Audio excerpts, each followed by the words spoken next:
Salut tout le monde, je vous retrouve aujourd'hui pour une nouvelle recette végétale. Donc comme je vous l'avais annoncé dans une vidéo sur ma chaîne Fitness Bien-être, je vous mets le lien dans la barre d'infos de la vidéo si vous voulez aller le voir.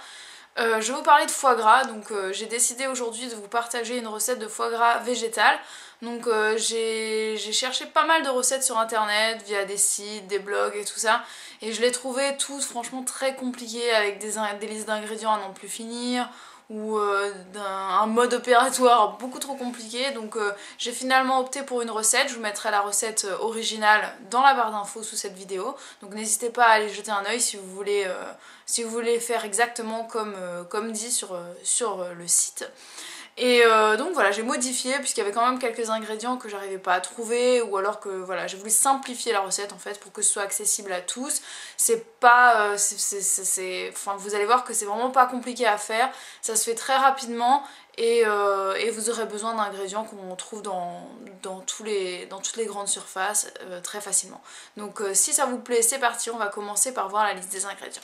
Donc pour commencer, vous aurez besoin de tofu fumé, de 200 g de tofu fumé, de la marque Tossolia si vous voulez faire les choses dans l'ordre. Vous aurez aussi besoin d'huile d'olive à la truffe, donc ça se trouve un peu difficilement, mais bon, ça se trouve en grande surface, un petit peu cher, vous n'êtes pas obligé de le mettre.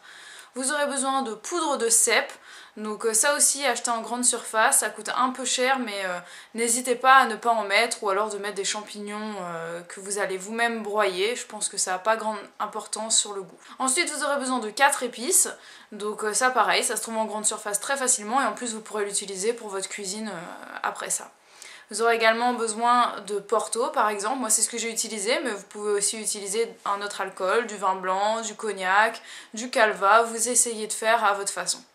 Ensuite vous aurez besoin de margarine végétale, vous aurez besoin de poudre d'agar-agar, et vous aurez également besoin de lait de soja. Donc le mieux c'est de prendre du lait de soja puisque c'est une saveur nature, mais si vous avez envie d'essayer d'être original et prendre du lait d'avoine, du lait de riz ou quelque chose d'autre, vous pouvez bien sûr essayer. Maintenant qu'on a vu la liste des ingrédients, je vous ai pas dit, mais vous avez aussi besoin d'un petit peu de sel et un petit peu de poivre. On va pouvoir commencer par les premières étapes pour commencer à faire votre foie gras végétal. Donc vous aurez besoin d'une terrine et vous allez pouvoir commencer à mixer votre tofu fumé à l'aide d'un mixeur plongeant, donc qu'on appelle aussi une girafe, et vous allez le mixer jusqu'à ce que ça fasse une crème. Moi je l'avais haché au préalable avec un couteau pour que ce soit un petit peu plus facile. Mais donc vous pouvez le mixer comme ça avec un mixeur plongeant jusqu'à ce que ça fasse une belle crème. Une fois que vous avez une belle crème, vous allez pouvoir ajouter votre margarine végétale que vous allez également mixer avec le mixeur plongeant jusqu'à ce que ça fasse une consistance bien uniforme, bien homogène et qui ressemble à une crème. Une fois que c'est fait, vous pouvez rajouter votre Porto ou l'alcool de votre choix et vous allez continuer à mixer jusqu'à ce que cette préparation continue d'être bien homogène. C'est vraiment important de mixer au fur et à mesure. Vous allez maintenant rajouter un petit peu de 4 épices. Donc là vous voyez un petit peu les quantités que je mets moi, mais vous faites un petit peu à votre sauce, hein. Tout simplement vous essayez de mettre les ingrédients dans les quantités que vous voulez, hein. Moi c'était un petit peu au pif que je l'ai fait. Là vous voyez que je mets du poivre, donc j'ai mis à peu près une demi-cuillerée à café, hein, plus ou moins. Et ensuite vous allez continuer à mixer une fois que vous aurez fini de mettre le sel. Maintenant que vous avez terminé cette première partie, donc qui est vraiment la préparation de base, ça va être tout ce qui va vous donner le goût avec le tofu fumé que vous aurez bien mixé en crème, on va pouvoir passer à une deuxième étape qui va être de préparer la gélification de cette terrine, puisque vous aurez besoin d'agar-agar pour pouvoir bien solidifier et rendre votre terrine compacte, consistante. Donc vous allez prendre une casserole et dedans vous allez faire chauffer du lait de soja dans lequel vous allez rajouter de la poudre de cèpe si vous en avez, et de la poudre d'agar-agar. Donc là pareil, si vous avez envie de rajouter autre chose, allez-y, hein, n'hésitez pas à faire travailler votre imagination pour avoir quelque chose d'original. Ensuite vous mélangez le tout hors du feu pour que ce soit bien délayé, pour pas que vous ayez des grumeaux d'agar-agar. Donc vous essayez vraiment d'avoir un liquide lisse, le plus lisse possible, sans grumeaux, donc avec le fouet c'est l'idéal. Et vous allez faire bouillir ça, donc à feu moyen, jusqu'à temps que l'ébullition approche.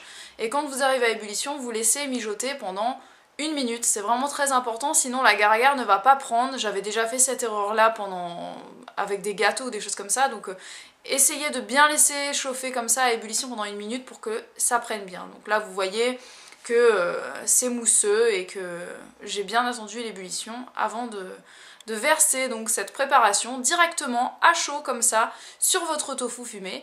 Et là vous allez continuer à mélanger avec un fouet ou avec votre mixeur plongeant. Moi j'avais peur de rester avec le mixeur plongeant parce que je voulais pas que ça casse l'agar-agar, donc j'avais un peu peur, donc je l'ai fait avec une spatule ou mon fouet, j'alternais entre les deux. Et vous allez pouvoir également ajouter un petit peu d'huile d'olive de truffe. Donc là encore, si vous n'avez pas d'huile d'olive de truffe, essayez autre chose. N'hésitez pas à tester tout simplement. Et puis vous verrez, le goût sera plus ou moins différent en fonction des ingrédients que vous aurez mis. Mais je trouve que ce qui fait vraiment le goût du foie gras, ça va être surtout le goût fumé du tofu et puis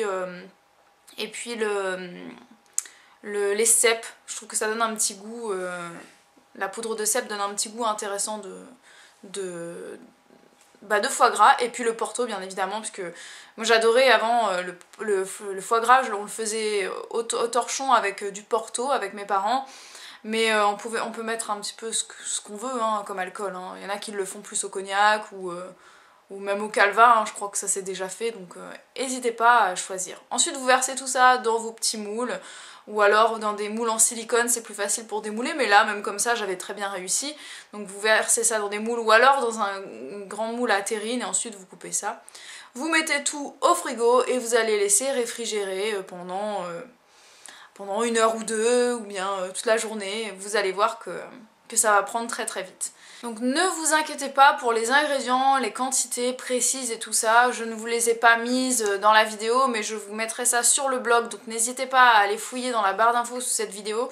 Vous aurez le lien vers mon article consacré à cette recette sur mon blog et vous aurez absolument tous les détails de cette recette, comme ça vous pourrez la faire sans vous soucier d'avoir plus de créativité. Si vous avez peur de faire des erreurs et que vous avez envie de suivre à la lettre ma recette, vous pourrez le faire et voilà, il n'y aura pas de souci.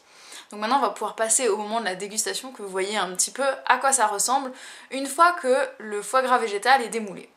Donc là je l'ai démoulé, vous voyez que je commence à couper une tranche, donc vous voyez qu'au niveau de la consistance c'est assez compact, c'est pas du tout un flan quoi, hein, ça se tient quand même très très bien. J'ai pas, ici vous verrez pas sur la vidéo le moment où je vais tartiner ça puisque je l'ai pas fait pour la vidéo, j'ai oublié. Mais ça se tartine très bien. Enfin, normalement le foie gras on ne le tartine pas, hein. On le met en tranches comme ça sur le pain, mais bon ceux qui aiment le tartiner, hein, qui font ce sacrilège, vous pouvez le tartiner très bien avec cette terrine là.